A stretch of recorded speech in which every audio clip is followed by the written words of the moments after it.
Pasamos a miembro superior y el doctor Jorge Negrete Corona, presidente saliente de la Asociación Mexicana de Cirugía Reconstructiva Articular y Artroscopia, nos va a comentar cómo podemos reincorporarnos al deporte y cuándo tras la cirugía por inestabilidad de hombro. Muchas gracias. Buenas tardes. Primero quiero agradecer la invitación a toda la Asociación Española y a CEROT por invitarnos a participar en este importante evento. Bueno, la inestabilidad del hombro es otro tema, es otro problema, así como el tobillo. Mantener un equilibrio entre las fuerzas es difícil. Los hombros tienen muchas áreas de lesión, sin embargo, a veces no es lo importante reparar la lesión, sino mantener el equilibrio, y eso es quizás lo más difícil en el caso del hombro. El objetivo después de una lesión o de una reparación en el hombro, pues es proteger la zona reparada y a la vez prevenir la rigidez articular y la atrofia muscular. Aquí en el hombro dependemos de los estabilizadores estáticos y de los estabilizadores dinámicos, que son los músculos, y que van a hacer un papel muy importante. Entonces, tenemos que mantener y no perder de vista este equilibrio. Aquí vamos a depender mucho del cirujano, de la técnica quirúrgica, de la experiencia que tenga en tratar las lesiones, de la calidad de los tejidos blandos, o sea, qué tanta fuerza, qué tanta estabilidad dan esos tejidos blandos, el grado de lesión que tengamos en las estructuras, las lesiones concomitantes que siempre van a estar asociadas, en el caso del mango rotador, el bíceps, el subescapular, y la etiología de la lesión, si la lesión es de tipo traumático o es de tipo degenerativo. Todos estos son factores que de alguna manera van a afectar el proceso de rehabilitación en el caso del hombro. ¿Cuándo empieza la rehabilitación? Bueno, pues la rehabilitación se inicia desde el primer día de posoperado, con el uso de un inmovilizador en abducción de 30 a 45 grados, y continuamos con un programa de 4 etapas. Este programa de 4 etapas, bueno, pues es importante y es quizás el más estandarizado, es el que más se utiliza en los diferentes centros, que pueden tener modificaciones o pueden sufrir modificaciones de acuerdo al tipo de pacientes que se maneja, o al tipo de deportistas, o al tipo de atletas que se manejan. En las primeras 4 a 6 semanas se indican los movimientos pasivos pendulares, la crioterapia, la hidroterapia, y el objetivo es empezar movimientos pasivos sin dolor para el paciente. El objetivo en esta fase 1 es alcanzar flexiones de 110 a 125 grados, con rotaciones externas e internas de entre 25 y 40 grados, y llegar a una abducción hasta de 90 grados. Entonces, es un proceso que se va siguiendo y vigilando con el terapeuta, y en la fase 2, que va de la semana 6 a la semana 12, pues aquí igual vamos a continuar con los movimientos pasivos, se inician movimientos activos asistidos, y el objetivo también es mejorar el control neuromuscular y la fuerza del paciente.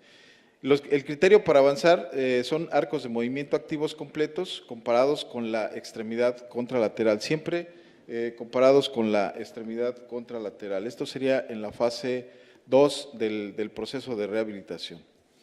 En la fase 3, de la semana 12 a la semana 16 o 18, es una fase en la cual el paciente ya está en una remodelación completa del tejido, está transformando el proceso biológico de reparación, y podemos iniciar ejercicios de estiramiento, fortalecimiento y resistencia. En esta fase, el objetivo es que el paciente pueda tener actividades diarias sin dolor, ejercicios de fuerza y resistencia sin dolor. Entonces, una fase activa en la cual el paciente ya tiene mucho más actividad, y que pueda realizar actividades sin dolor. La cuarta fase va de la semana 16 a la semana 26. En esta fase hay una progresión de estiramiento y fortalecimiento y de resistencia, y se agregan ejercicios pliométricos de los miembros torácicos con una normalización de la biomecánica escápulo-torácica. Esta fase es, digamos que la fase más importante en el aspecto de evaluar el proceso de avance de la rehabilitación de un paciente al cual hemos tratado con una lesión en el hombro. Entonces, como les menciono, pues cuando un paciente que ha tenido una reparación en el hombro regresa a jugar, pues uno de los aspectos es cuando los arcos de movilidad y la fuerza son simétricos a la extremidad contralateral, cuando la cinemática escápulo-torácica la podemos considerar normal y que no tenga dolor en actividades físicas o de reposo. Este es un caso de un paciente joven de 22 años que es arte marcialista, practica artes marciales mixtas. Yo no tengo una población de deportistas de élite, de alto nivel, sino son más bien deportistas amateurs, relacionados con el contacto. Y este es un ejemplo de un paciente que llegó por una luxación acromioclavicular y se le hicieron los estudios y encontramos también lesión en el labrum, anterior, y se le hizo una estabilización y se le hizo también una reparación de la articulación acromioclavicular. Este paciente actualmente tiene 3 meses de operado y este es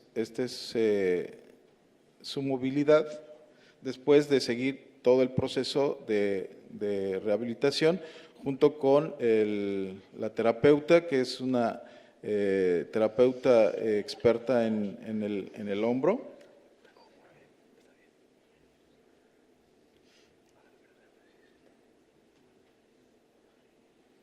Estos son los movimientos que actualmente el paciente realiza.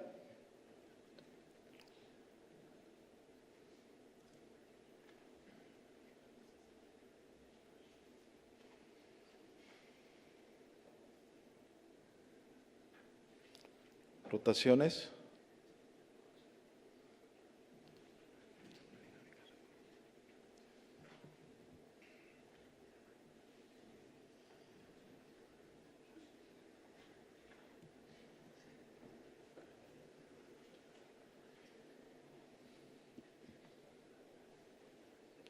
Flexión, extensión, elevación.